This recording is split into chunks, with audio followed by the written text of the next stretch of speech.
and welcome to yet another episode of The Switch Show. It's been long overdue, it's been a very, very long time since I put out an episode, and I blame myself for the inconsistencies primarily because I should have been putting out more episodes and not actually apportioning blame to anyone. But regardless of how inconsistent I've been or regardful of it, I've decided to, work on that inconsistency and see how consistent I can be as we go for the home run because we're getting towards the end of a fantastic 2021. This is October, 2 months earlier.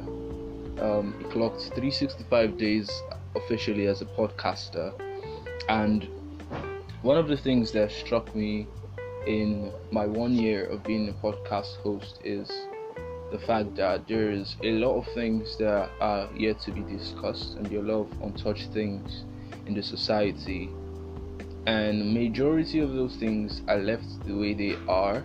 A majority of those things are seen as norms because they paint this picture to us that and these pictures look very appealing to our eyes, and we don't really want to take note of the wrongs that these things or the underlying wrongs that these things are doing.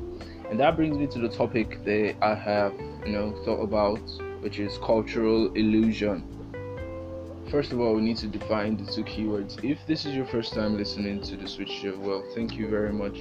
And if you keep coming back to listen, thank you so much. God bless you all.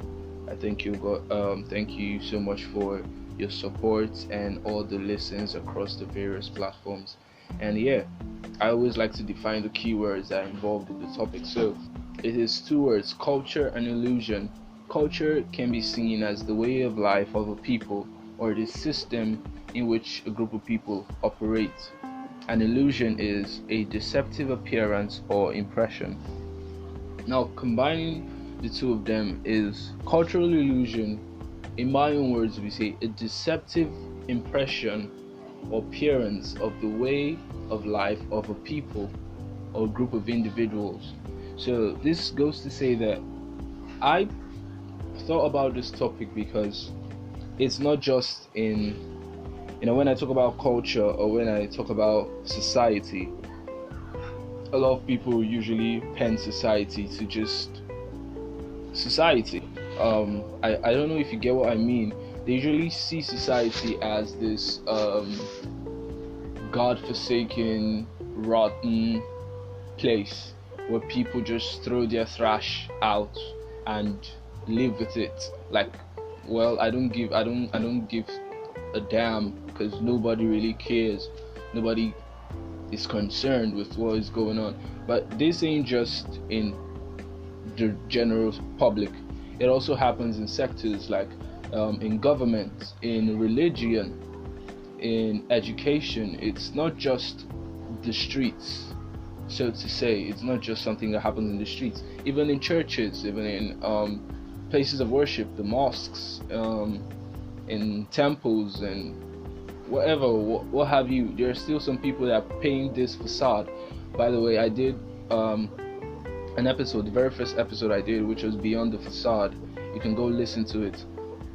People paint this facade, or there's a facade that people are working with, and that's not the true picture. That's what facade is. Facade is just an impression. Oh, you can see a facade is an illusion. So I'd like to address the topic, which is cancel culture. And I have been hearing about cancel culture. I'm like, why cancel culture? I will label this session the cancel culture crap, a concept that allows individuals to be the judge and jury to determine the right and wrong, all thanks to social media.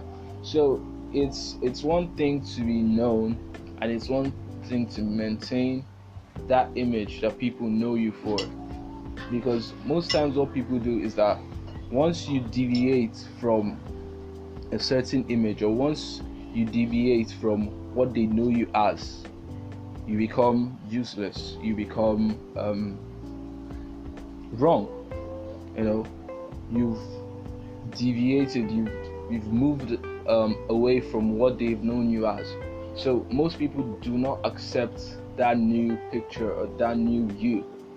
So it becomes a problem, and that is where cancel culture steps in.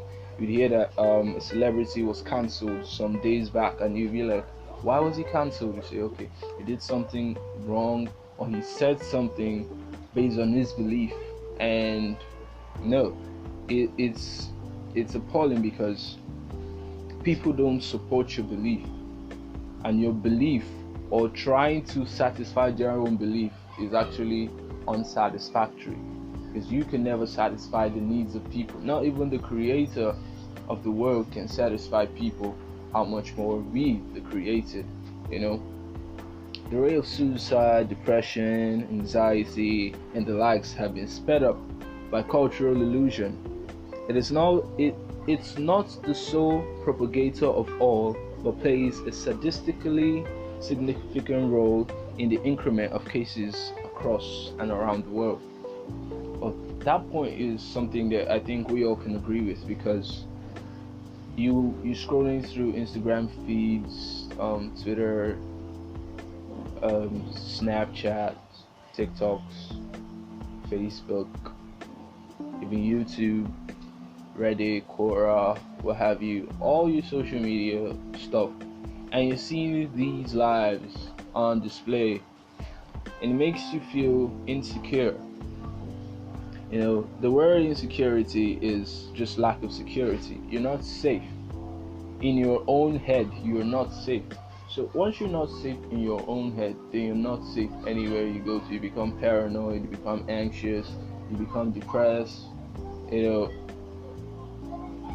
People become suicidal because they can't live up to a particular life that they're seeing on display, which is so annoying and so disgusting to begin with. Your life is different, and everybody was tailored and everybody was created to do their own purpose. Your own purpose isn't to be like someone else. Your own purpose is to be you. If you are not you, if you're not your authentic self, then the world just loses that part of you, loses its authenticity. The world would be authentic if the people in it lived their authentic lives. Once you start being a copy of someone else, the authenticity that the world was meant to get disappears, because you have become a photocopy. And one thing with photocopies is that they're only a shadow of the original. They would always look at the original, not the photocopy. You can't take a photocopied international passport to the embassy. You need to take the original. So that same way, you need to take your authentic self, your true self, wherever you go. You need to represent you. If you can't represent you, then you stand a chance of being not you. And I wrote down a quote and I said, sometimes feeding your eyes can starve your mind. Quote me anyway. It's Malise Chinoyawa for me, yes, me, the original Switch. That aside, I'll take it again. Sometimes feeding your eyes can starve your mind. It's enough to look at screens. And I thought this quote came to me because I was like, how am I going to, what quote? I like to drop quotes or nuggets that people can live with for the rest of their lives. And it's like, sometimes you feed your eyes, but your mind is starved because you're dwelling on what you're seeing, and in your mind, you're flipping. Your mind is going topsy-turvy. So in this topic, let's consider the following. I wrote down a couple of points, and I just want us to buttress on it. The number one point is #NoFilter. Have a non-toxic relationship with social media. Transparency is key. Do not frolic with the negative effect it has on you. It's quite plain. It's self-explanatory. I said #NoFilter because we used to hashtag so much. So I said #NoFilter. Do not try to sugarcoat or soften the negativities of social media. Social media is positive as it is negative. If you try to sugarcoat or soften the negativities that it has on your life, you end up falling into crazy ditch. The second one is the real story is behind the scenes. This is to me, I'm putting this out as like a charge to you all. The majority of what you see online isn't the real story. Where the real thing happens is behind the scenes. You've watched movies where your Marvel movies, the Avengers and everything, when they show you behind the scenes, you're seeing green screens and the use of CGI and some other crazy stuff out there. So the movie comes out as a crazy dystopian world, but in reality, behind the scenes, it's just a green screen and fantastic graphics. So you need to be wise. The third one is trolls are trolls. Stop feeding their attacks. Trolls are like goblins.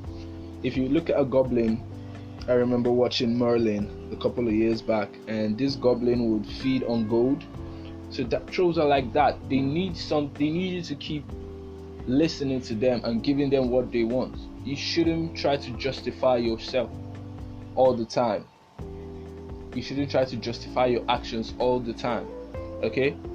I'm not saying you should go out there and become some crappy person or do a whole bunch of crappy things. No. When you're happy with what you're doing, you're pushing out your career and you're living a beautiful life, there'll be people that just hate on you for nothing. So if you keep feeding them, if you keep feeding their attacks, they'll become more powerful. It's just like the gremlin in Legacies. The more disrespect the people around it gets, the more it grows. So it's like that. You just need to keep calm and keep working yourself, Assumption is not always the reality. And for you all that are trolls out there, you need to know, you don't need to see someone and assume that this is how they live their life. It goes back to the second point, that the real story is behind the scenes. The fifth is your mind and your heart are a fortress. You need to guard it. A fortress is what makes a fortress. A fortress is the immense guarding and security that goes into protecting the fortress. The sixth is actually one that I like to coin as very important, which is sign that NDA. For those of you that do not know what an NDA is a non-disclosure agreement. People who are into contractual duties, you would understand this. Sign that NDA. You don't need to tell people everything. You don't need to tell them all about your life. They don't need to know. You make the choice to tell them what you want to tell them. They don't need to know every itty bitty thing or every nitty gritty or the nooks and crannies of your life. They don't need to know all that stuff. You need to know what you tell people. Sign that NDA. You need to get that NDA out. The seventh is take a cup of tea. And that's like the chill end to this. Take a cup of tea. Ease the tension / craft. I love tea, and tea relaxes me sometimes. I love tea.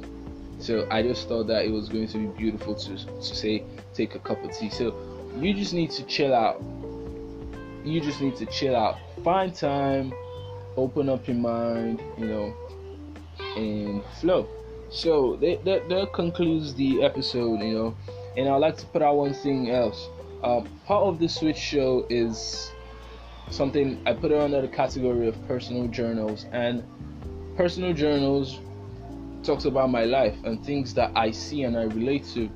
So my life is, I am a Christian, I'm under the religion sect of Christianity. So most of the times I'm going to be talking about my beliefs and my faith. So if you're on this channel or if you're listening to the Switch Show, then you're quite comfortable with listening to other people's beliefs and ideas, because in that you learn a couple of things. So this can't be a personal journal or something about being relatable or some myths, because there are myths about Christianity, there are dogmas in Christianity that people are pushing out. And in trying to be relatable, I need to flow with some of my Christian brothers out there that might have listened or that might be listening, and also to all those people out there. So if you like if what I'm saying to you, if what I believe is appealing to you, then beautiful. But if it's just the random message that you want to listen to, that's fine. But regardless of what you come into the channel for, I just wanted to put it out there that I'm a Christian, and that's part of my personal journals. That's part of being relatable for me. That's part of my life. So I hope you all get the gist. And like I said, I'll try to be more consistent. I try to put out as many podcast episodes as I can. And I'll see you all on the flip side. Remember, stay true to yourself. Flip that switch and illuminate. God bless you all.